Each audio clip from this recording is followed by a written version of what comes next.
हरे कृष्णा, राधे राधे। हम सब कैकेयी की आत्मकथा श्रवण कर रहे हैं। आज प्रसंग है कैकेयी का स्वयंवर। महाराज दशरथ उत्तराखंड से आताताइयों को परास्त करते हुए दिग्विजयी पताका फहराते हुए कैकेयी नगर आ पहुँचे। नगर के बाहर महाराज दशरथ की विशाल सेना दिग्विजय करते हुए आपके राज्य की सीमा पर आपके संकेत की प्रतीक्षा कर रही है। आप या तो महाराज से युद्ध करें या सहज ही उनकी अधीनता स्वीकार करें। दूत ने जब यह समाचार दिया तो राजा अश्वपति चकित रह गए। यह उनके सम्मुख असमय आने वाली चुनौती थी। इसका मुकाबला कैसे किया जाए, इसका एक ही मार्ग है महाराज। महामंत्री ने कहा, बताइए। आने वाली पूर्णिमा के दिन आप राजकुमारी कैकेयी का स्वयंवर रच रहे हैं। आप महाराज दशरथ को सम्मानपूर्वक इस स्वयंवर के लिए आमंत्रित करें। तो क्या तुम यह कहना चाहते हो कि मैं अपनी कोमल पुत्री कैकेयी को महाराज दशरथ से ब्याह दूं? इसके अलावा और कोई उपाय नहीं है महाराज, लेकिन इसमें आपका बहुत बड़ा लाभ निहित है। आप तो जानते हैं कि राजनीति में विवाह, शादी और संबंध को राज्य स्तर पर सोचा जाता है। आप सोचिए, यदि अयोध्या के दिग्विजयी सम्राट महाराज दशरथ से आप अपनी पुत्री का विवाह निश्चित कर देंगे तो एक बहुत रक्तपात से बच जाएंगे। आप असमय आने वाली पराजय से बच जाएंगे और तब आपके राज्य को भी कोई क्षति नहीं होगी। अयोध्या के सम्मुख यह अधीनता आपके सम्मान की रक्षा करेगी। राजा अश्वपति विचारमग्न हो गए। पुत्री के कोमल स्वरूप को देखकर उनका मन इस संबंध के लिए तैयार नहीं था, लेकिन अवसर की बाध्यता को देखकर वे लाचार हो गए। अंत में कुछ विचार कर महाराज अश्वपति ने निर्णय किया और मंत्रियों को आदेश दिया कि महाराज दशरथ से मिलने की तैयारी की जाए। महाराज का दूत इस समाचार को लेकर लौट गया कि महाराज अश्वपति स्वयं उनकी सेवा में उपस्थित हो रहे हैं। अपनी सेना की एक छोटी टुकड़ी के साथ मंत्रियों और राजगुरुओं के दल सहित महाराज अश्वपति प्रातःकाल प्रभात में नगर के बाहर महाराज दशरथ की सेवा में उपस्थित हो गए। वैदिक मंत्रोपचार सहित महाराज दशरथ की अगवानी करते हुए अश्वपति ने कहा, अयोध्यापति महाराज दशरथ का कैकेयी देश में स्वागत है। महाराज दशरथ और कैकेयी नरेश दोनों ही गले मिले। यह भेंट सद्भावपूर्ण थी। विशेष कक्ष में विराजते हुए महाराज कैकेयी ने दशरथ से निवेदन किया कि आप राजकुमारी कैकेयी के स्वयंवर में उपस्थित होकर उत्सव की शोभा बढ़ाएं। आपकी उपस्थिति में कोई भी राजा अपना सिर राजकुमारी कैकेयी की माला के सामने करने का साहस नहीं कर पाएगा और मुझे अपनी पुत्री का परिणय आपके साथ करने का सौभाग्य प्राप्त होगा। मैं समझता हूँ यह संबंध आपकी श्री वृद्धि तो करेगा ही, मेरे लिए एक सम्मान का वाचक होगा। राजन, अब मैं वृद्ध हो चुका हूँ। अब ये कंधे राज्य की सीमाओं की रक्षा करने में उतने सक्षम नहीं हैं। युधाजीत अभी पूरी तरह राज्य को संभालने में सक्षम नहीं है। ऐसी स्थिति में मुझे आप जैसे प्रतापी राजा के रूप में यदि जामाता मिल जाए तो निश्चय ही मैं राज्य की रक्षा के भार से निश्चिंत हो जाऊंगा। अयोध्या राज्य का यह एक उपराज्य अथवा अधीन राज्य बनकर यह कैकेयी देश भली प्रकार से विकसित और उन्नत हो सकेगा, ऐसा मेरा विश्वास है। महाराज कैकेयी का यह प्रस्ताव सुनकर दशरथ आश्चर्यचकित रह गए। यद्यपि महारानी कौशल्या और सुमित्रा निसंतान होने के कारण उनके मन में कई बार यह प्रश्न उठा अवश्य कि अयोध्या के लिए अब तक कोई युवराज नहीं, उसका उत्तराधिकारी कौन होगा। लेकिन रानी कौशल्या के शील और शांत स्वभाव के कारण, उसकी सहनशीलता और धीरज की पराकाष्ठा के कारण महाराज दशरथ यह साहस ही नहीं कर पाए कि वे दूसरा विवाह करें। लेकिन आज कैकेयी नरेश का यह प्रस्ताव सुनकर उनके मन में उत्तराधिकारी के प्रति अभिलाषा फिर जाग गई और वे बोले, राजन, तुमने राजकुमारी केकई के स्वयंवर का प्रस्ताव रखकर आज हमारी दुखती रग को फिर छेड़ दिया है। हम तो राज्य के दायित्वों से घिरे यह बात बिल्कुल भुला बैठे थे कि हमारे पास तो राज्य का उत्तराधिकारी भी नहीं है। हो सकता है केकई से विवाह के बाद इन्हीं के कोख से हमारे उत्तराधिकारी का जन्म हो। हमें तुम्हारा प्रस्ताव स्वीकार है महाराज अश्वपति। इस प्रस्ताव की स्वीकृति से केकई राजा के ऊपर आए युद्ध के बादल छटने लगे। वातावरण सद्भावपूर्ण हो चुका था।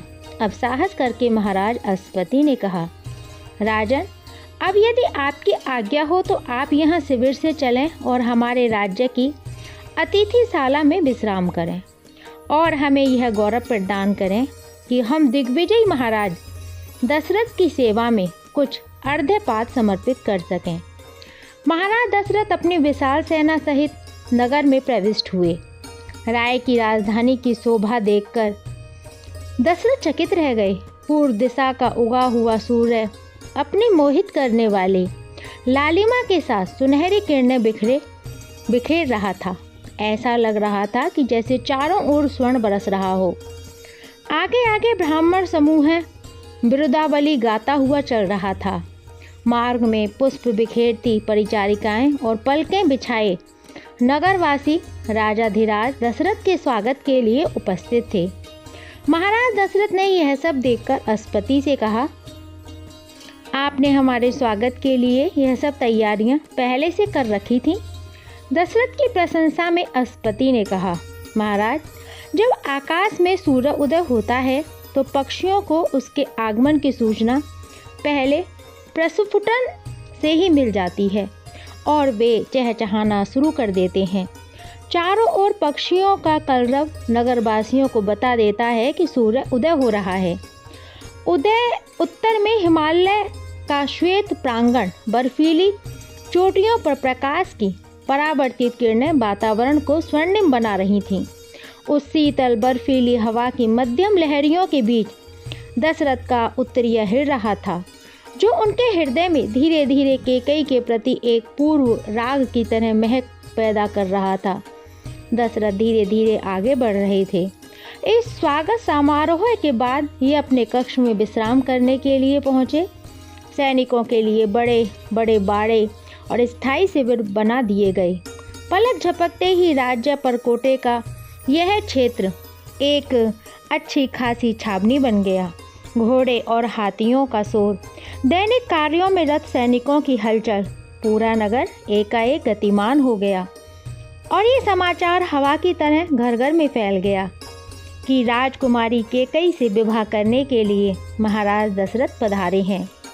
नागरिकों के मन में समाचार ने अनेक प्रतिक्रियाएं पैदा की। यह संबंध हमारे राज्य के लिए बड़ा सुख फलदायी होगा।